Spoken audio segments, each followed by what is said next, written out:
मेरे रिटायरीज साथियों, सहारनपुर से आर के वर्मा का नमस्कार स्वीकार करें। ईश्वर से प्रार्थना करते हैं कि आप सब लोग स्वस्थ रहें, खुशहाल रहें, खुश रहें और आपकी जो भी मुद्दे हैं, जो भी पेंशन संबंधी आपकी समस्याएं हैं, वो जल्द हल हों।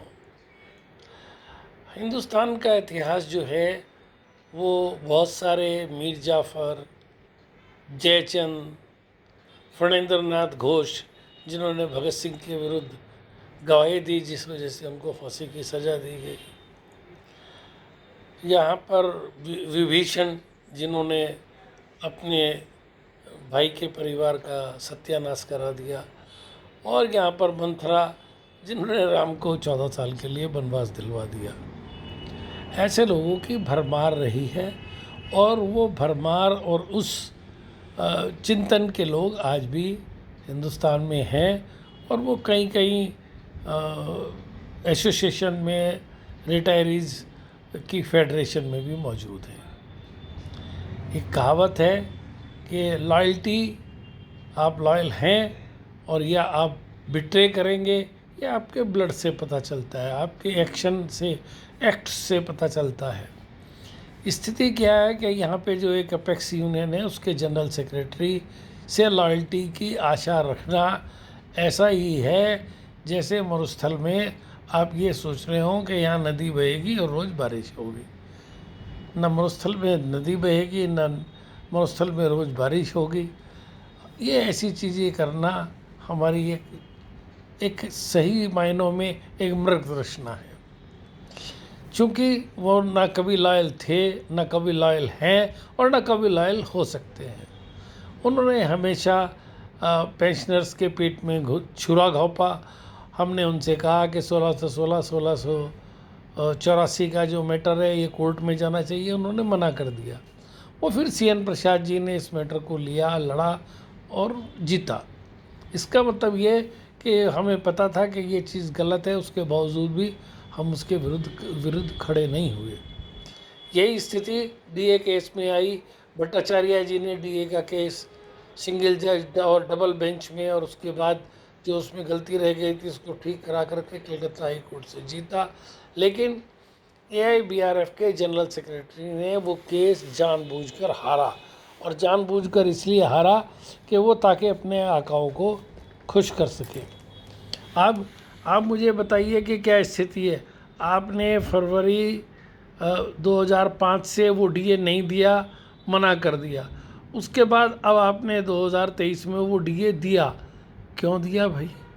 एक बात तो बताइए, इस बीच में लोगों का 10 लाख से लेके 20 लाख रुपए तक का नुकसान हुआ। खुद मेरा लगभग 16 लाख रुपए का नुकसान DA का है। उसके लिए कौन जिम्मेवार है? उसके लिए क्या वो यूनियन जिम्मेवार नहीं है जिसने केस लड़ा और उसने जानबूझ करके ये मना कर दिया कि रिकॉर्ड ऑर्डर में हम नहीं जाएंगे?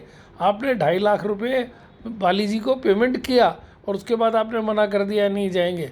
आपने झूठे सर्कुलर इशू किए और झूठ बोला कि साहब ये इशू रिजॉल्व हो गया, जबकि इशू पे कभी बात तक नहीं हुई। जहाँ तक आज की स्थिति है, चाहे वो DA के मर्जर का 8088 पॉइंट का मामला हो, चाहे वो 35(1) जो हमारी रेगुलेशन है उसके अनुसार पेंशन अपडेशन का मामला हो, या medical insurance at the cost of bank का मामला हो, या एक्स ग्रेशिया को रिवाइज़ करने का मामला हो, सब पे आपका जो एटीट्यूड है वो एक ऐसा एटीट्यूड है जो नाकाराओं का होता है। आप नाकारा थे, नाकारा हैं और आगे भी नाकारा रहेंगे। हाँ, एक बात में आप बिल्कुल माहिर है, आप लोगों को बेवकूफ़ बनाने की कोशिश करते रहते हैं और उसमें आप माहिर हैं। आपने कहा साहब 4 बड़ी यूनियन को हम इकट्ठा करेंगे और साहब हम लड़ेंगे, और हम, आप हर बात का एक ही स्टाइल बनाते हैं। आपने इस दूसरी यूनियन से मिलकर उनके सर्कुलरों पर 100 दफ़ा साइन किए। क्या किया आपने? किसने आपको मना किया एकता के लिए? किसी ने मना नहीं किया। आप असल में यूनियन के ऊपर बोझ बन गए हैं, भार बन गए हैं, और इसी भार से ये AIBRF के डूबने के दिन आ गए हैं। AIBRF भी डूब जाएगी, ये हम आपको बता रहे हैं। शायद आप इस बात को महसूस नहीं कर रहे हैं कि रिटायरीज़ में कितना आक्रोश आपके प्रति है। आपके सीट आपसे चिपक गई, पता नहीं आप सीट से चिपक गए। आपके 1 करोड़ रुपए से ऊपर के ज़्यादा के टीए बिल है। 1 करोड़। आप 5 स्टार होटल से नीचे ठहरते नहीं, हवाई जहाज़ से कम सफ़र करते ही नहीं, और खाने के बिल आपके 5-6 हज़ार रुपये के एक टाइम के होते हैं। क्या खाते हैं तो आप ही को पता होगा, क्या आप करते हैं हमें नहीं मालूम। लेकिन आपने सही मायनों में रिटायरीज़ के करोड़ों रुपए फूंक दिए, करोड़ों रुपए आपने अपने टीए बिल के खर्चे में चार्ज कर लिए। अपने घर में आपने ऑफिस बना रखा, उसका किराया भी आप यूनियन से लेते हैं। और आपने एक ऐसा ड्रामा रच दिया कि सब जैसे आपके अलावा कोई यूनियन को चला नहीं सकता। असल में यूनियन को चलाने के लिए तो छोटे से छोटे आदमी की ज़रूरत है, पर वो जो मेहनती हो, ईमानदार हो। ना आप ईमानदार हैं, ना आप मेहनती हैं। और जितनी भी समस्याएं हैं ये एक्टिविस्ट की वजह से हल हुई हैं, आगे भी होंगे। हम लोगों ने तो लड़ना सीखा है, पहले दिन से लड़ रहे हैं, और मृत्यु के तक, जब तक हमारी शरीर में जान है तब तक लड़ेंगे और अपनी चीज़ों को अचीव करेंगे। जो चीज़ें अचीव हुई हैं वो किसी AIBRF के थ्रू अचीव नहीं हुई हैं, वो इंडिविजुअल लोगों के प्रयास से, इंडिविजुअल लोगों के लड़ाई से, और सरकार को ये बताकर कि भाई इसमें ये गलती है, इनका सुधार करें, उनमें सुधार हुआ है। आज की स्थिति ये बनी हुई है कि हम बार बार इंश्योरेंस के बारे में, पेंशन अपडेशन के बारे में, कम्यूटेशन का जो एरियर मिलना था उसके बारे में बात कर रहे हैं। आप ही ने कहा सब पेमेंट कर दिया, और आपने और साथ के साथ रिकवर कर लिया, नथिंग इज़ पेबल। अरे भैया 9% इंटरेस्ट के साथ पेमेंट करना था कम्यूटेशन, और उसका पेमेंट केवल और केवल स्टेट बैंक ऑफ मैसूर में ठीक हुआ, बाकी किसी बैंक में नहीं हुआ। और अगर उसके लिए कोई आदमी जिम्मेवार है तो केवल आप और आप हैं। ये जो अपने आप को अपेक्स यूनियन बताती है, सही मायनों में निखद यूनियन है। मैं तो ये बात बिल्कुल पब्लिक प्लेटफॉर्म पे कहने को तैयार हूँ कि जितना नुकसान बाकी मैनेजमेंट ने नहीं किया रिटायरीज़ का, उससे ज़्यादा नुकसान आपने किया और आपके रिटायरीज़ यूनियन ने किया। आप अपने आप को ये समझते हैं कि लोगों को पता नहीं चलेगा जो आप कर रहे हैं। आपको किसी चीज़ का आइडिया ही नहीं है, आप क्या कर रहे हैं, कितनी गद्दारी कर रहे हैं, आपको पता ही नहीं है। अब मैं तो आपको मीर जाफ़र या मान सिंह या आपकी विभीषण से तुलना नहीं करूँगा।